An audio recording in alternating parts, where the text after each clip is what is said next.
So, good morning, everybody. Thank you for the introduction, Admire.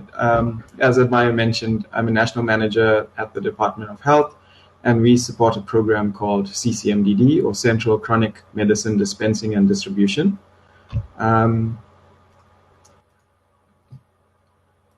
So, through this presentation, I'd just like to take you through a quick problem statement and overview of what CcmdD is, the implementation that we followed for the program, the impact it's had, and some of the challenges and the next steps that we see for this project. So the problem statement, basically the public healthcare space in South Africa is it's very large, with a large proportion of patients requiring healthcare. And specifically, about 21 million patients require chronic healthcare at the moment, or are serviced through the public space for chronic medicines. Public facilities have a shortage of human resources, shortage of medicine, poor infrastructure, and patients usually wait 4 to 5 hours. And that's from us tracking from the time the facility opens. And if many of us have helpers or even family going to these facilities, you'd know that you normally start queuing from way before the facility opens. So that number is longer than that. This impacts adherence and the patient's overall health, and ultimately creating a less successful health project or program in South Africa. And therefore, a lot of these challenges need to be alleviated. And the last point I have here is there isn't enough systems and technology really to overcome these and other challenges that we are seeing in the health space. So one of the aspects we just target on are chronic patients. And a chronic patient is anybody who receives a medicine prescription for 6 months and not necessarily having to see the doctor in that period. So they're considered stable on their medicines. And approximately 70% of a facility's workload is around these patients that just need to collect a repeat prescription. And if we could tackle that, we're looking at the Pareto principle. We thought we'd cover a large portion of the workload in facilities. And so this is just some pictures of what our facilities looks like. Inside, waiting rooms are congested, sometimes overflowing to the outside. And also patients have to travel long distances and often conducive environments in which to get to these facilities. Many a time when they do get to the facility, we're out of stock. And again, this talks to the data and the management of stock and patient volumes, etc., looking at your demand planning. And where we do have certain programs or initiatives, they are overburdened. And if you see here, it's still very paper-based. Every package there, or every parcel has a paper associated with it. And that's basically the public health space's data information, mostly on paper. And so the CcmdD project was born, and just high level, the traditional model of medicine is to get a patient to the medicine, which is a patient going to a facility, a clinic, for example. And an ideal model will be where we can get the medicine to the patient, especially considering a patient's not in the best of health. It's ideal to get something to them. But given the landscape in South Africa, there's long distances, difficult access to some of patients' homes, and it's very sparsely populated in some areas. So it wouldn't be economically viable or efficient to do this. And so after a lot of brainstorming, we decided, let's try and find an ideal compromise where we bring a patient and a medicine to a central location. And that's where CcmdD was born, with this high-level process here. And in order to do this, we couldn't just rely on public sector and processes within the public sector. We had to include private sector in this. And with that brought the innovations around incorporating digital data in sphere. And so what we see here is the process flow I've highlighted with asterisks, where we look at APIs and data collection points. And within that, we've created now what we call the system called SYNC, which stands for Synchronized National Communication in Health. And this is basically a web-based system that helps us collect data from a facility and transfer that data to our private service providers, who are basically courier pharmacies that pre-pack the medicine for us and distribute it out to private sector collection points in many instances, such as clicks, discams, etc., and sync further tracks that parcel and that information to the pickup point, and at the point issue to the patient tracks further data at that. So we're able to follow a patient and their medicine through this journey quite at a very granular level. So on this slide, sync an automated process for provinces implementing CcmdD. It enables online patient registration, electronic submission of prescriptions, and also tracking of the patient's medicine parcels. And this is basically the baseline for the data that we've collected or try and interface with other systems. Where does it work? So it works from a facility level where the patient's details and the prescriptions captured. That then transfers over to the service providers who evaluate, interpret, and further capture details onto the prescription they require in order to adequately dispense and provide proof that they've done due diligence on the prescription.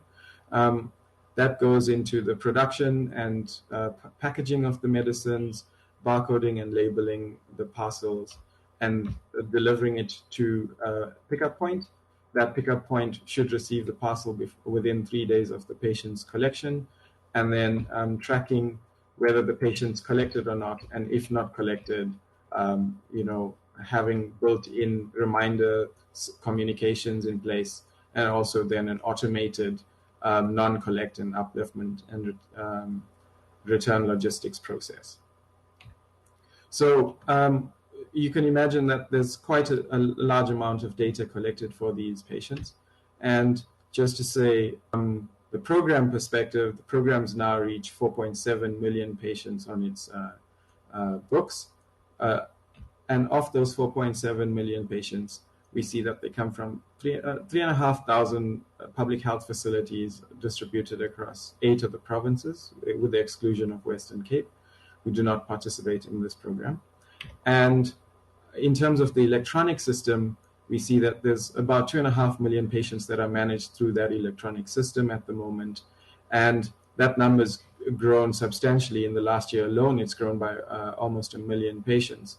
And so the graph on the left shows us that. The graph on the right shows us the proportion of facilities per province that are utilizing the electronic system. What we see here is the more urban provinces tend to have more utilization of these electronic systems, and the rural ones have less implementation of the system.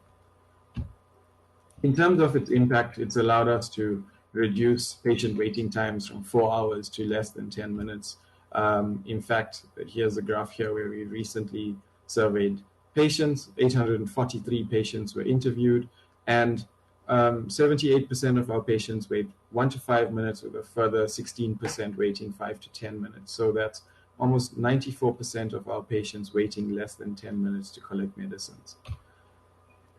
Through the data we've collected, we are able to break down the burden of disease so that we can adequately perform training, targeted training. We can create proper demands for medicines and understand where they're required most. So here we see we've broken it down into 3 categories. So the first, the blue bars show us the ART patients per province. The red are patients that have ART plus any other condition, and the green bars are showing us the NCD-only patients. And this became particularly important during COVID, when we needed to know these patient profiles, as they were the most at-risk patients in the country and needed to be serviced differently. Again, using the data we've collected, we're able to do geoanalytics and identify where the key burdens of disease are, and also then have, again, targeted implementation on how we have corrective measures around this, whether it be prevention and promotion of healthcare or other targeted interventions. Additionally, we were able to track pandemic information. So here we see during the pandemic, we ran out of a certain medicine, or and transitioned over to a new ART regimen. And we tracked that data through these systems, and 1.3 million patients, almost 50%, were transitioned during this period. Similarly, we implemented solutions such as dispensing 3 months of medicine supply at a time, and we're able to track that sort of demographic through the system. And there were additional regulatory changes that happened through COVID-19, and that impacted how the program worked. And using these systems, we were able to implement and track that sort of information. And lastly, we've increased the capacity of the program and added children that are aged 15 to 19 onto the program. And we see this is very new. It's about 3 or 4 months old. But again, the data collection around that. So we're able to disaggregate this information in multiple and many ways. And additionally here, so in terms of client care, we saw large number of prescriptions that came in, incorrect dosing, incorrect medicine regimens that do not follow what in the public sector is known as standard treatment guidelines for particular diagnoses. And we see that in 2018, we had about 15,000 prescriptions rejected.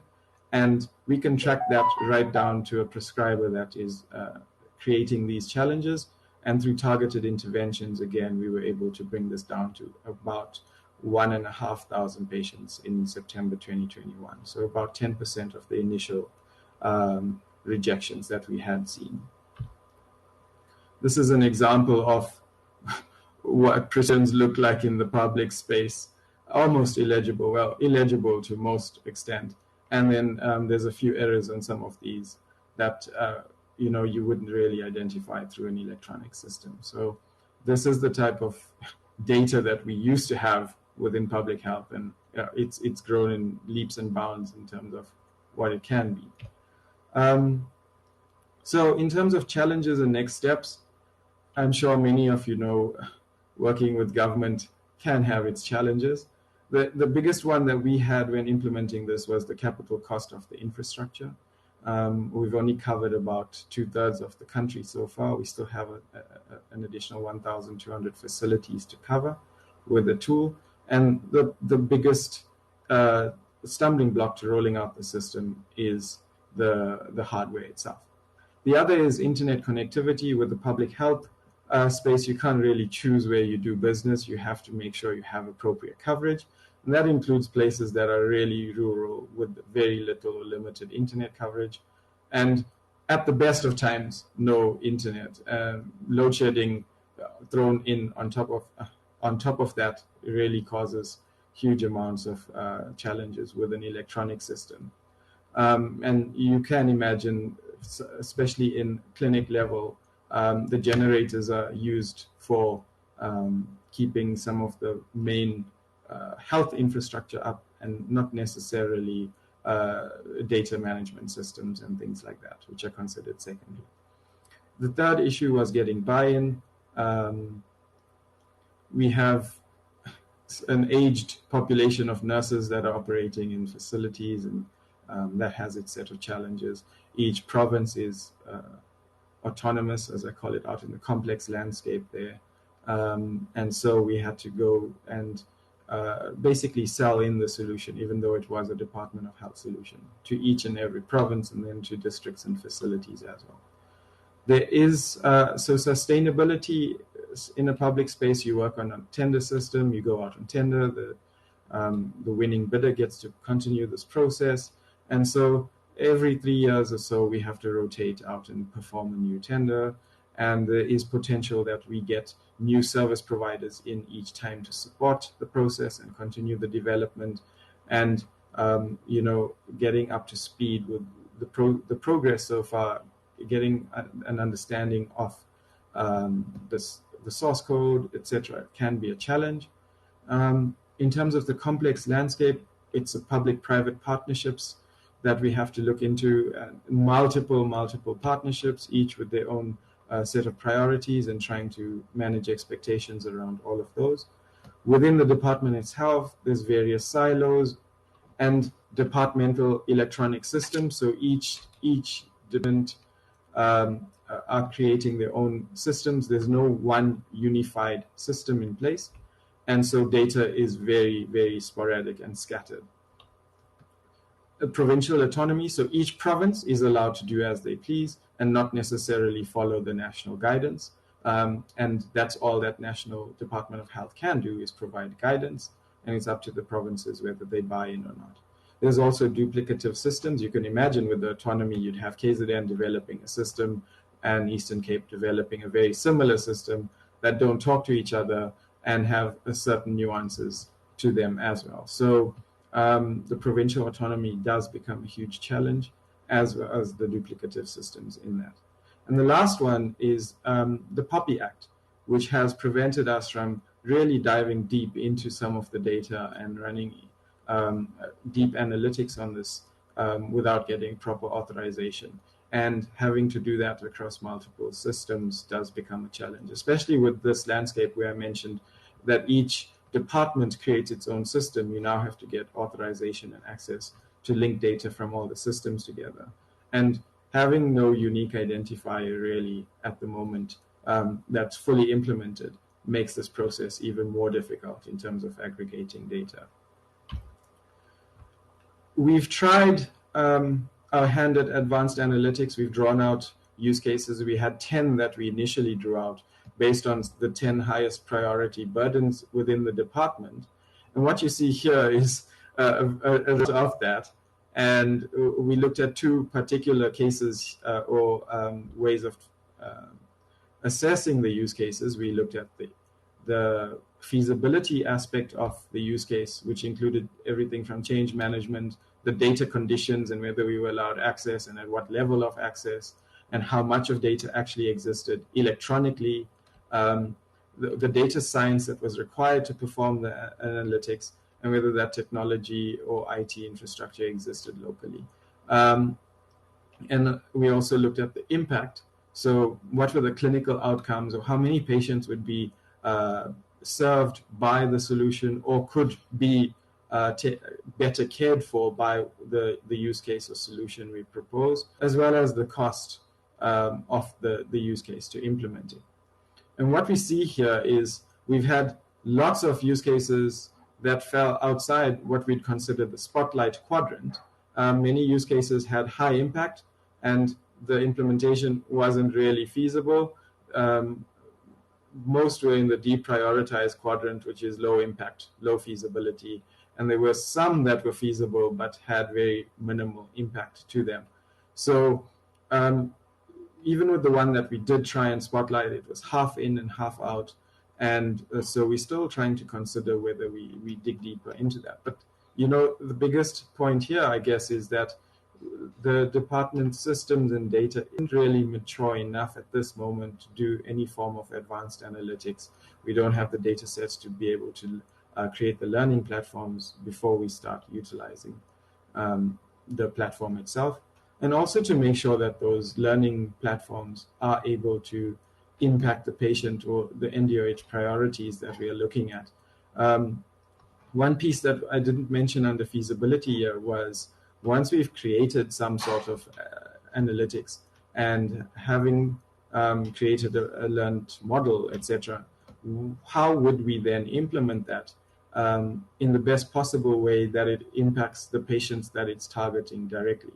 So, for example, one of the use cases here would be to identify a patient's profile and adherence to medicine, and knowing which patients are probably going to be fully adherent and therefore the ideal patient for the CcmdD project, and those that are not really going to be adherent and may need other interventions, and then have those patients marked for the other interventions. And having that sort of model actually at a clinician's point of care, and having them to be able to utilize this tool to make adequate decisions. So even if we had implemented any of these analytic use cases, the full implementation, making sure that the full benefit happens at the point of care, was another challenge that we really had to look into. And so on the last slide, the next steps essentially are to make this environment a little bit more mature. So expand sync to all the remaining facilities. There's approximately 1,200. Try and import some of the paper-based information into some sort of electronic tool like sync. If you go into a public hospital now, most of the information system is basically files and paper-based information. There's duplicate files, there's incomplete information, very limited validations, etc. So we are going to look at this and whether it's viable or not, but something to look into. And once we've tried to create a more data-intensive environment, we look at these use cases again and identify whether there is a need for these advanced analytics and a potential better way to get the models down to the key decision makers that are facing patients. Lastly, interfacing with additional systems so that we can create more holistic data sets that will allow us to expand the use cases further and possibly then find more use cases that could work. And also just to say, from the data we have, we're able to create and have decisions made on aggregate national level or provincial level statistics. And what came through from the use cases is once we create these learning models, it's actually more around understanding an individual patient and what's best for the patient or the characteristics of a patient. And potentially that's where these models will ideally sit, rather than sitting at aggregate national or high levels for decision making.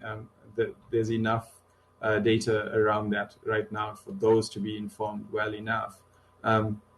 But having that patient and that characteristic model drive the healthcare is, I think, the first and key step to getting advanced analytics into the healthcare space. And with that, I'd like to say thank you very much for listening to me.